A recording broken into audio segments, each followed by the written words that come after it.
Hey everyone, this is Rachel and welcome to another scrapbooking process video. If you hang out until after the video is through, there are always detailed shots of my current layout.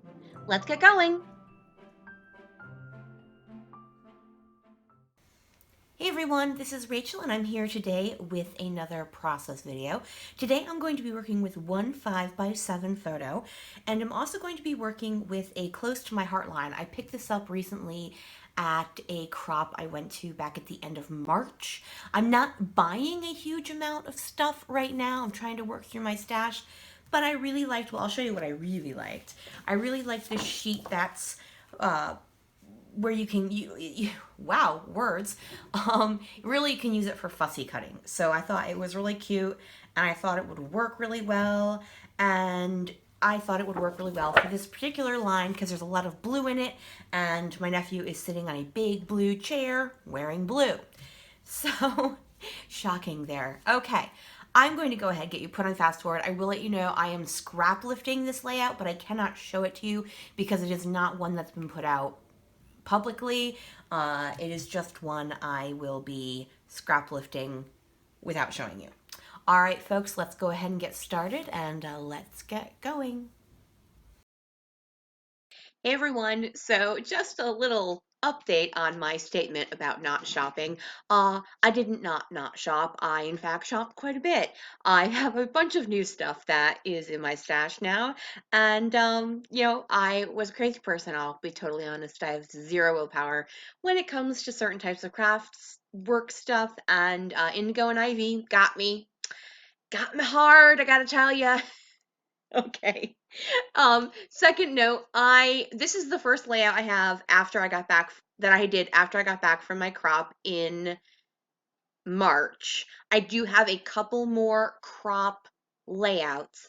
I'm going to be using those as part of a special project I'm a part of in July with a bunch of other lovely YouTubers. So stay tuned for that.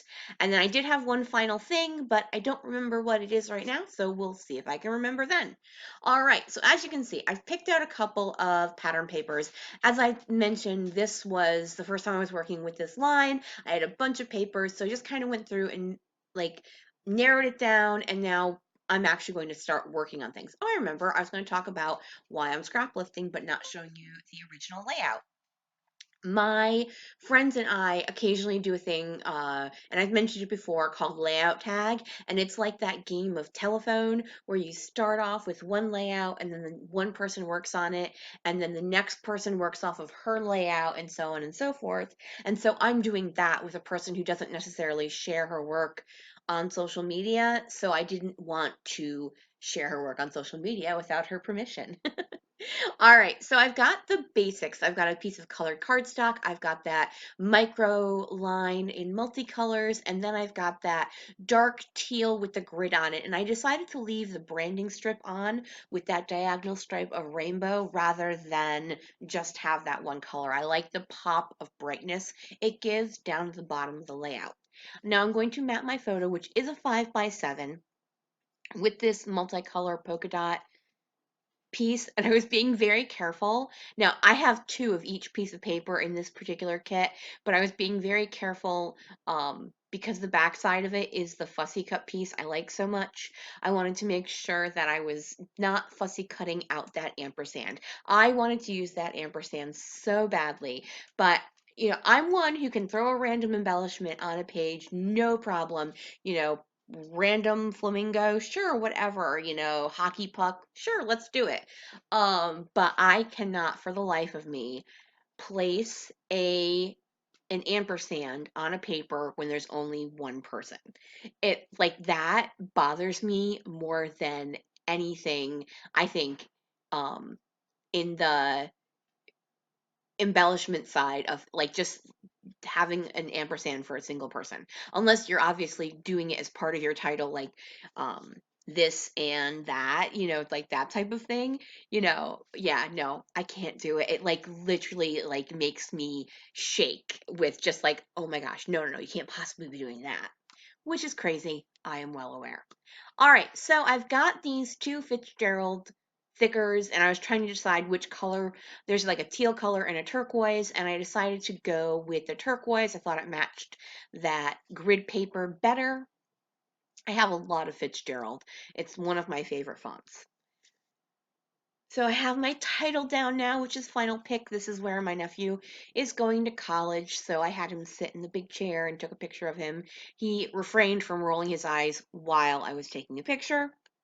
One of the pieces on the cut apart was this kind of faux fold over corner piece, and I wanted to bring some red into that upper right hand corner because I do have the red as a second mat on my photo. And while there really isn't a ton of red in the photo, the brick building behind him does have some red in it, but I also had the red in the diagonal stripe, so I did want to bring a third piece of red up as well.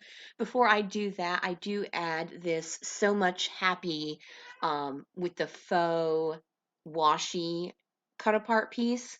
I do find what I'm looking for in that flag with the words right here on it.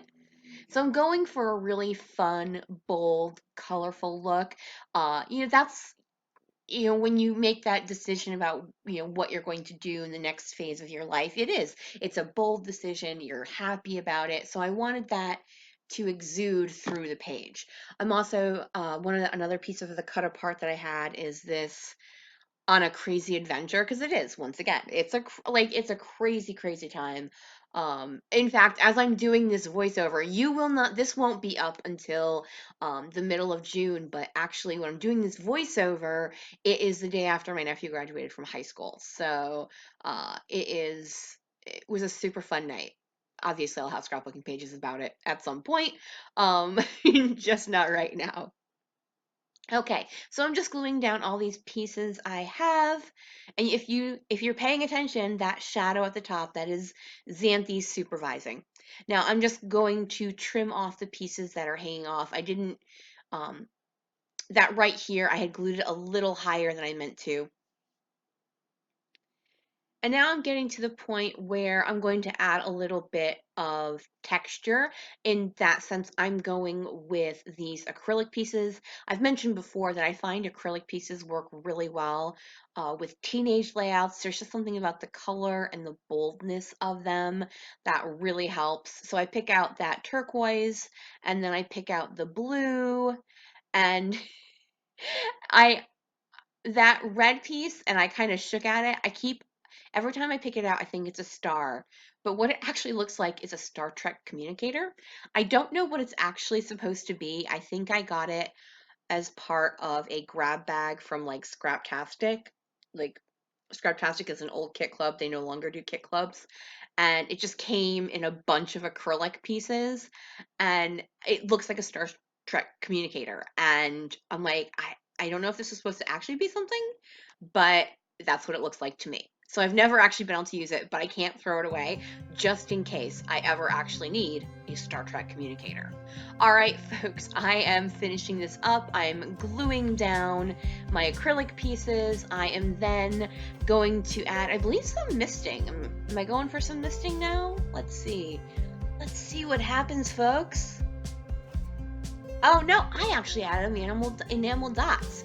These are enamel dots from Basic Gray, so obviously they're a little bit older, but I love the smaller size of all of them. So I'm just randomly strewing them around in multiple colors. Like I said, I wanted to bring that multicolor, because the background is a lot of blue, the pattern papers are a lot of blue, so I wanted to bring in the multiple colors in with my embellishments. All right, and now I am misting. I'm bringing in some butter from Heidi Swap Color Shine, and that will complete my layout. Thank you guys so much for joining me here.